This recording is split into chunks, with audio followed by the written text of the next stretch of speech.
Hello, everyone. Welcome back to Note to Self. This is part 2 of my 5-part Unbothered Energy series. And if you listened to the last episode, you know we started by talking about why emotional stability is one of the most magnetic states you can embody. Today, we're taking that conversation deeper because once you start becoming more grounded and emotionally regulated in your life, you begin to notice something very important. Your peace is expensive, and not everyone can afford access to it. Now, this might sound a little bold at first, but the more aware you become of your energy, your nervous system, and the environments you place yourself in, the more obvious this truth becomes. Your time is limited, your attention is limited, and your emotional capacity is limited. And the more you give those things away without intention, the more drained you will feel. So today we're going to talk about why protecting your peace is one of the most important boundaries you can create in your life. Let's begin with something fascinating about the human brain. Your nervous system is constantly scanning your environment for emotional signals. This is actually part of your biology. Researchers studying social neuroscience have found that humans have what are called mirror neurons. Mirror neurons fire when we observe someone else experiencing something emotionally. Meaning, if someone near you is anxious, angry, or stressed, your brain actually begins stimulating that emotional state internally. This is part of how empathy works.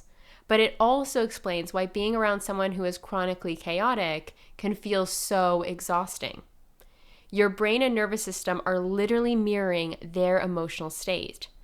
Psychologists call this emotional contagion. Just like a virus spreads between people, emotions spread through groups. I think we can all relate to those situations and circumstances where one person enters a room stressed and the entire room starts to begin to feel that tension. Or if someone enters a room calm and grounded, that steadiness spreads as well. This is why one emotionally regulated person can shift the energy of an entire room. And it is also why protecting your peace matters so much. If you constantly surround yourself with chaos, your nervous system will eventually begin operating in chaos too.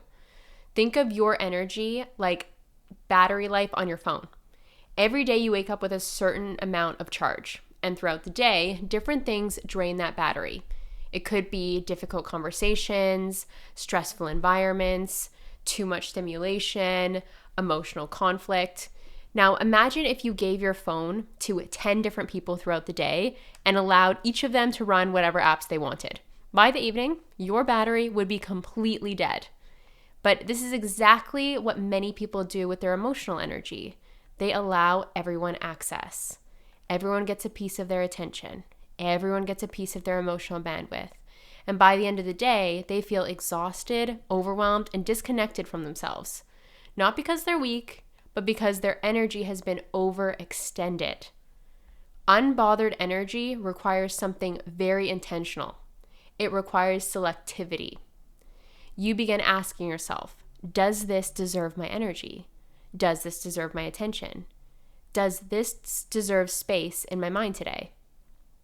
Another helpful way to think about this is to imagine your life as a garden. Your energy is the soil, your time is the water, and your attention is the sunlight. If you plant healthy seeds in that garden, things grow beautifully. Creativity grows, peace grows, clarity grows. But if you allow weeds to take over the garden, those weeds begin competing for the same resources. They steal nutrients, they crowd the space, and eventually they choke out the healthy plants. Many people are unknowingly allowing emotional weeds into their garden. This could be drama, negativity, other people's unresolved chaos, constant stimulation. Protecting your peace means becoming a careful gardener. Not every seed deserves to be planted. Not every plant deserves to stay. And this is where boundaries begin to play a very important role. Now, a boundary is not about controlling other people. A boundary is simply a decision about what you allow into your space. Consider it the fence around your beautiful garden. It says, this is what I'm available for, and this is what I am no longer available for. And I want to let you know that you are allowed to decide that you are not available for constant negativity. You are allowed to decide you are not available for emotional dumping. You have full permission to decide that you are not available for conversations that leave you feeling depleted. And this doesn't mean you stop caring about people. It simply means you stop abandoning yourself in order to accommodate everyone else. One of the most important words that you can learn to use is a very small one: no. For many people, saying no feels uncomfortable. I can think about a time in the past where it would bring so much anxiety into my body when I would consider saying no to someone or something. For many people, saying no feels uncomfortable. They worry about disappointing others. They worry about being perceived as selfish.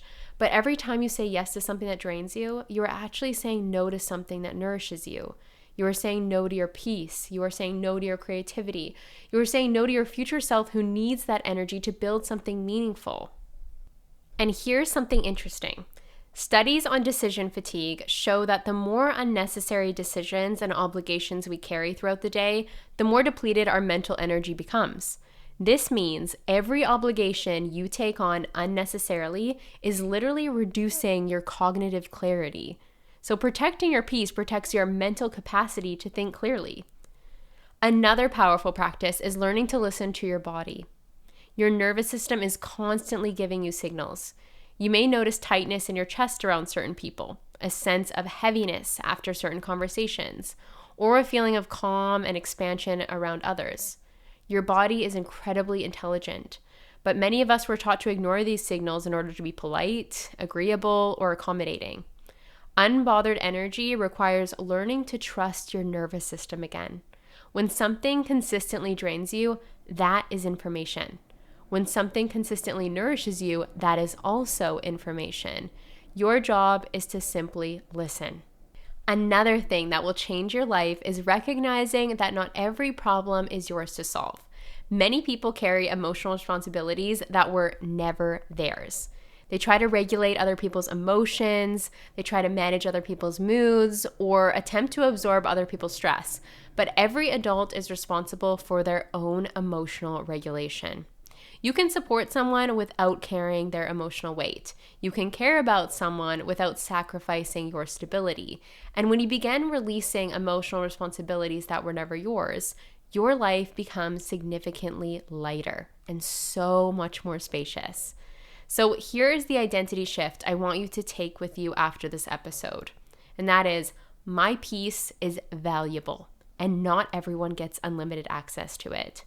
Just like your home has a front door, your energy deserves a door too. Some people are welcome inside, some people stay on the porch, and some people never receive the key.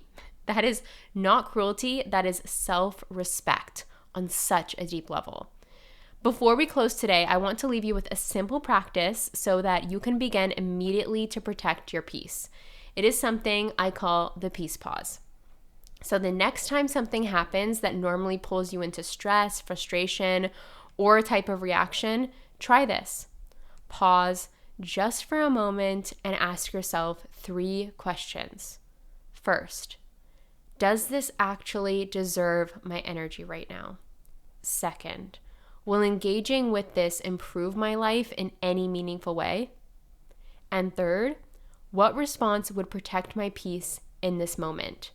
Sometimes the answer will be speaking calmly. Sometimes it could be setting a boundary. And sometimes the answer will simply be disengaging. The more you practice this pause, the more you train your nervous system to move from reaction to intention. And that is where unbothered energy begins to live. In the next episode of this series, we are going to talk about one of the biggest ways people lose their energy, and that is explaining themselves. Trying to control how others perceive them, trying to convince people to understand their choices, and why learning to stop explaining yourself can be one of the most liberating things you ever do. Because the moment you stop auditioning for approval, you reclaim enormous amounts of energy. So, thank you so much for being here with me on Note to Self. If this episode resonated with you, share it with someone who might need this reminder today. And remember this, your peace is expensive. Protect it accordingly. And I'll see you in part 3.